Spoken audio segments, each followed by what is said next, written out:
Well, always exciting when this guy shows up on the fight card, Daniel. He is a true mixed martial artist. Not really any glaring weaknesses, at least, that he's put on film thus far. He's the new breed of fighter. Those kids that start doing everything at 6 years old. They start wrestling, they start doing jiu-jitsu, they start to box. He's one of those guys that has every one of those skills, and he does them all at an A+ level. He's got tremendous cardio. He is the type of fighter that in a few years will just litter the UFC roster across the board. And oftentimes his opponents will say he doesn't really do anything special, but he does everything at a plus level, and he believes he'll have a lot of advantages in this matchup tonight.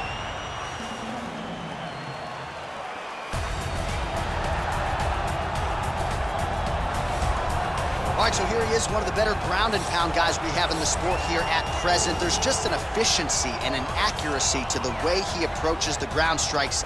No wasted motion out of this guy. Oh, it's an art form, John. It's the way that he goes at his opponents, and the moment they hit the mat, he secures it. Oh, it's on. He doesn't rush. He takes his time. He knows that it does not take much in order to finish a fight. So he'll find his posture. He doesn't waste time with his head in the chest just punching. He finds posture. Once he finds posture, he can get momentum to land the big strikes, then he moves position. And then he goes and he finds another strike. Before long, you see his opponent's face swelling. You see the eyes all split open and beat. It's truly, truly amazing to watch him and watch his approach to ground and pound. And great cardio allows him to stay heavy. We've seen a lot of fighters just struggle to buck him off. We'll see how it goes tonight. Our tail of the tape for this highly anticipated welterweight fight. Both fighters are 33, and Magny will have the 8-inch reach advantage. We send it inside the octagon, we find Bruce Buffer. Ladies and gentlemen, this fight is 3 rounds in the UFC welterweight division. Introducing first, fighting out of the blue corner. This man is a mixed martial artist, holding a professional record of 26 wins, 10 losses. He stands 6 feet 3 inches tall, weighing in at 170 pounds. Fighting out of Denver, Colorado, Neil Magny. And now introducing his opponent, fighting out of the red corner, a wrestler holding a professional record of 22 wins, 3 losses. He stands 5 feet 11 inches tall, weighing in at 170 pounds. Fighting out of Chicago, Illinois, Bilal, remember the name, Muhammad! And when the action begins, our referee in charge, Yves Levine. The veteran Yves Levine draws the assignment here. You ready?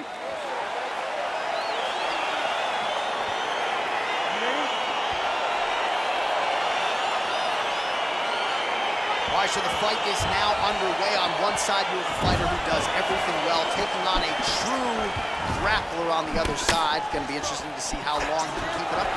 I mean, Damian Maia may be the most specialist type of grappler in the UFC. This guy resembles him in a number of ways. Let's see how he manages this fight against a guy that can do just about everything inside the octagon. Well, really using his reach advantage there with that punch, DC. All right, so there it is, the early takedown. He told everyone here during fight week within earshot that he was going to try to wrestle, try to get this fight to the ground, and had no problem doing so just there. During their fight camp, they made a checklist. They checked off the most important part of the fight, getting an early takedown. Oh, and he escapes up to his feet. Very nice. Now trying to hip escape. He's just trying to move out of this position off the bottom.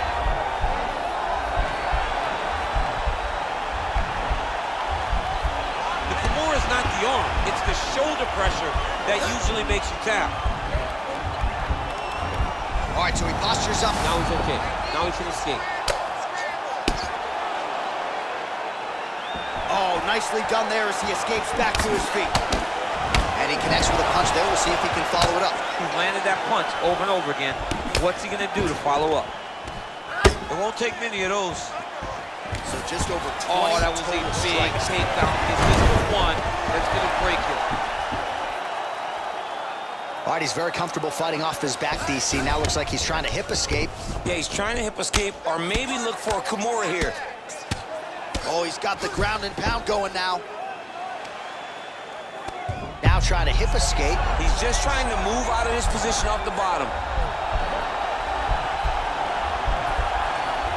The score is not the arm. It's the shoulder pressure that usually makes you tap. But now DC trying to isolate an arm. Yep, he's using the Kimura. And he's out. Posturing up now. And now the damage is about to start. Close guard.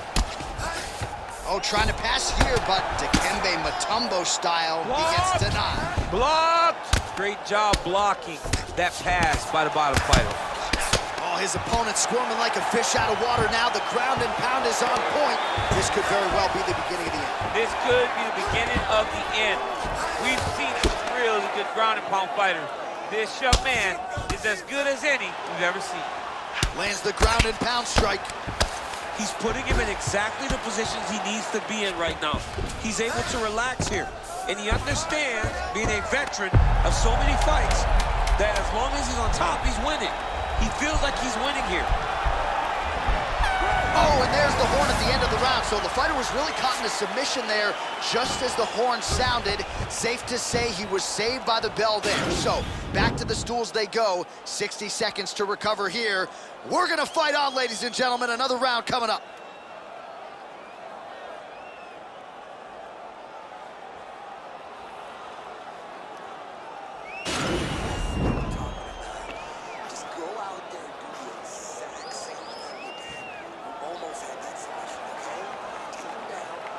All right, so next round is underway after he came very close to submitting his opponent in that previous round. He came very, very close to get that finish, but he wasn't able to get that little extra squeeze to get the finish. But it's okay.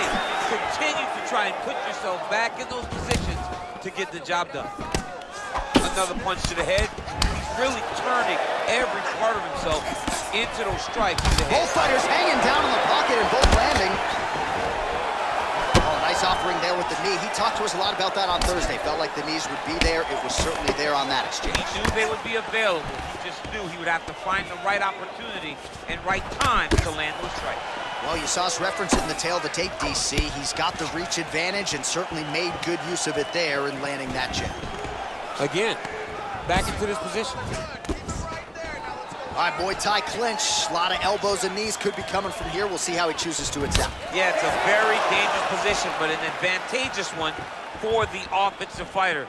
Watch for the defensive guy to try to break this immediately. Massive knee to the body lands. Big punch lands over the top. How's he gonna follow this one? Oh, and he tags him with the straight hand he's never seen. You don't really stand after you take a head kick like this. That is such toughness to even be on his feet right now. All right, he'll engage in a single collar tie. 46 total strikes have landed for Neil Magny. And landing with 58% accuracy against Neil Magny. So a much different approach from him here in round two. Took him a while to find the range, get in his striking rhythm. He has found it here, and as a result, has really picked up the pace in round two. Oh, he did a great job of rotating him into an underhook. Magny gets touched by that leg kick attempt. Big powerful punch lands. Now he gets back to range. And both guys really throwing with authority. All right, he engages in the single collar tie. Muay Thai plump. Misses with the left hook. And he landed the right hand there. Beautiful body kick. Single collar tie now. Oh, and now the underhook, DC. He's got the underhook, he's got the far side post. If you're the opponent, you have got to get out of here. Nice punch there.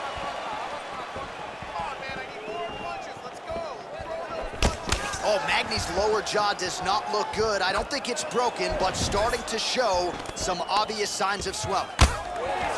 Now he engages in a Muay Thai clinch. You better protect that head. Great job securing the Muay Thai clinch. Watch for big knees to the body, and eventually him switch it up with a big knee to the head. All right, round three coming up next.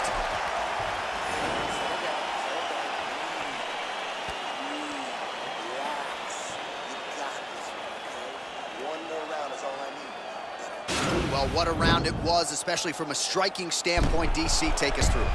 High-level striking. I mean, this is what people come through the doors to see.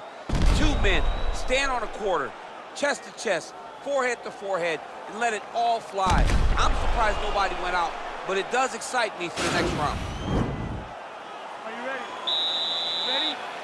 Here we go. 5 minutes remain in the fight. Oh, how clean is that jab by Magny?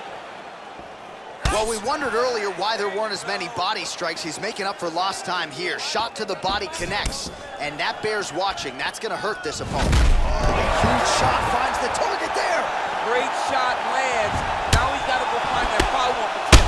The kill shot is what they call it to go and end the fight. Good punch lands. Oh, big left hook there. Oh, big elbow. Some nice back and forth action here. Now he gets a more dominant position with the underhook. He is going to start to drive knees over and over. You got to be careful here. You got to move. Oh, collar tie. And there comes the separation now. Damaging punch there.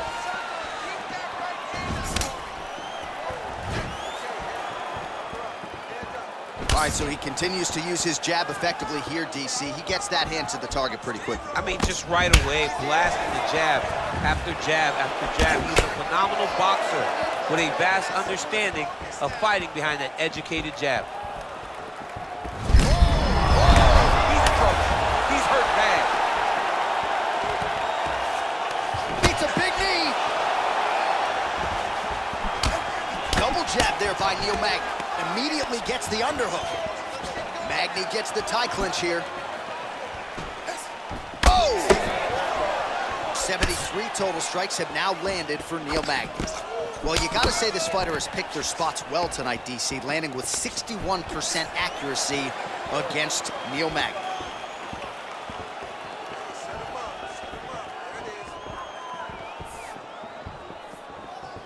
Back to the left hand now, unable to connect.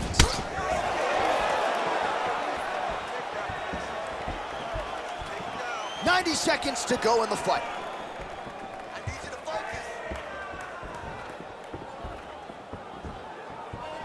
All right, getting late in the fight. It has been all action to this point as we go down the wire. Could be anybody's fight.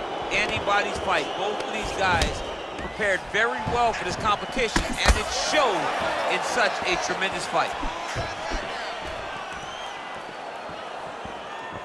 Real quick leg kick.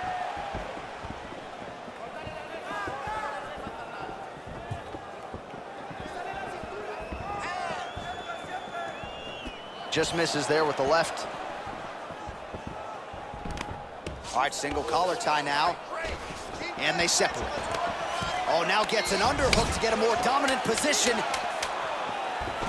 All right, so the fighters are in the clinch again, DC. I get tired just watching these situations. It's exhausting. This is a position where you are constantly draining at the gas tank of your opponent. All right, so the fight goes the distance. We'll take a look back at the action, but should go his way given all he got done in the striking game. Yeah, he did a great job of landing at will, mixing up the target, doing everything that he's become known for in order to cruise to a very good decision.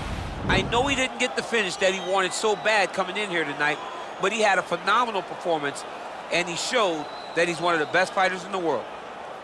Ladies and gentlemen, after 3 rounds, we go to the judges' scorecards for decision. All 3 judges scored this contest 9-28. Declaring the winner by unanimous decision, the law, remember the name, Muhammad! All right, congratulations to him. He is your winner by unanimous decision, and certainly a dominant performance here tonight. Yeah, he did a great job of just dictating and controlling all the engagements of this fight. His opponent never really had an opportunity to lead the dance. He did that from start to finish, and he wins a unanimous decision.